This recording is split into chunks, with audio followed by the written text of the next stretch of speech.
Why did stranger kids have to audition using lines from a 30-year-old movie? How Millie Bobby Brown managed to trick and astonish the directors on her Skype audition? And why did having the courage to look silly make Dacre Montgomery's wild audition look even better? Listen to tips from the Stranger Things casting director before Season 5's casting call and get a chance to win a Polaroid Schnapp instant digital camera in our giveaway.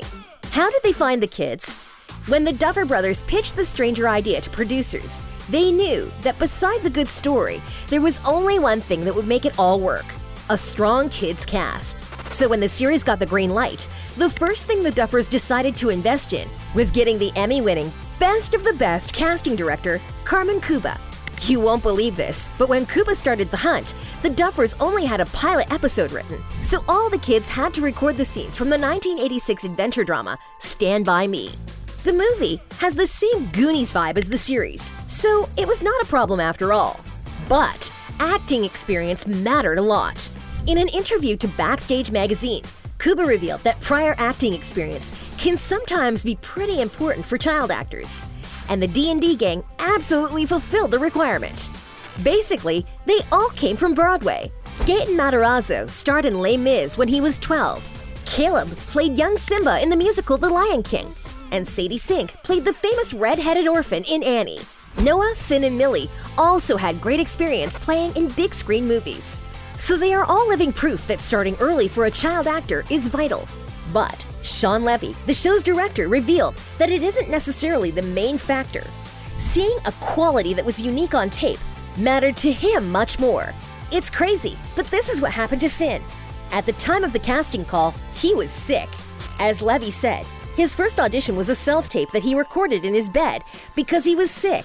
It was literally this horribly shot iPhone video that his dad took, and he was sick as a dog. But he had a quality that made us sit up and take notice because it didn't feel generic. So what is this magic quality Carmen and Shawn are talking about? What qualities do the Stranger Kids have? Let's take a look at Millie Bobby Brown first. Carmen Cuba said that they were looking for actors that had something in common with the characters, but at the same time could bring something unique. When Carmen was looking for a 12-year-old girl who would be on board to shave her head for the role, she felt that this girl would not only have to agree to it, but would also embrace it as a very powerful move. Millie's audition tape, which she sent in from Britain, captured the director's hearts with how realistic Millie's suffering on screen was.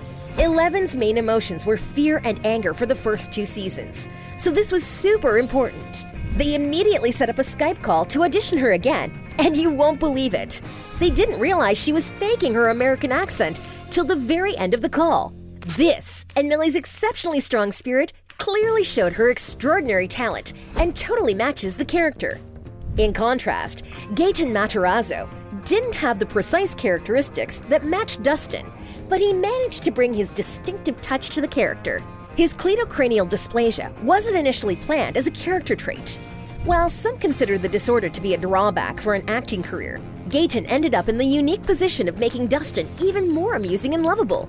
And he became an inspiration for other kids who suffer from similar disorders. The Duffer brothers couldn't miss such an opportunity to make his character stand out.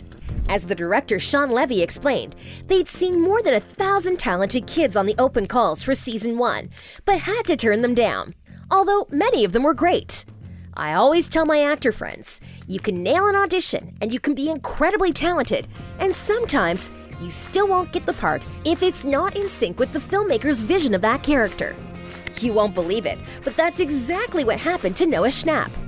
Noah originally auditioned for the role of Mike, but didn't get it. Imagine his surprise when the directors told him he still had a chance and was cast as Will. He fit the character of the beloved weirdo perfectly. As Carmen Cuba said, the best thing you can do is to not, quote, prepare something in such a specific way that if the casting director or director asks you to adjust it or do it differently, it causes friction. 'Cause you never know. You could always get another part, like Joe Keery, who initially auditioned for Jonathan Byers, but ended up playing Steve and nailed it. One of the wildest auditions that you'll ever see was sent to Cuba and Levy by Dacre Montgomery. Dacre recorded an epic video that fully shows how versatile he is. Dacre was even dancing shirtless to Hungry Like the Wolf. You little shit. This is your last chance. Easy way, hard way.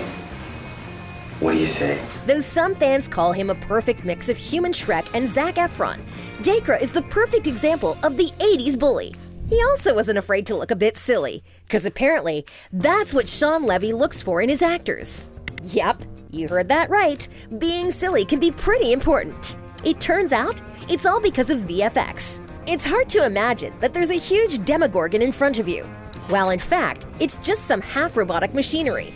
As Levy said about his actors, they literally need to feel comfortable acting like idiots reacting to nothing. And so, the willingness to feel silly on set is huge. You cannot get a great performance in a VFX show or movie if the actor is not willing to feel silly in the moment. What about the adult cast?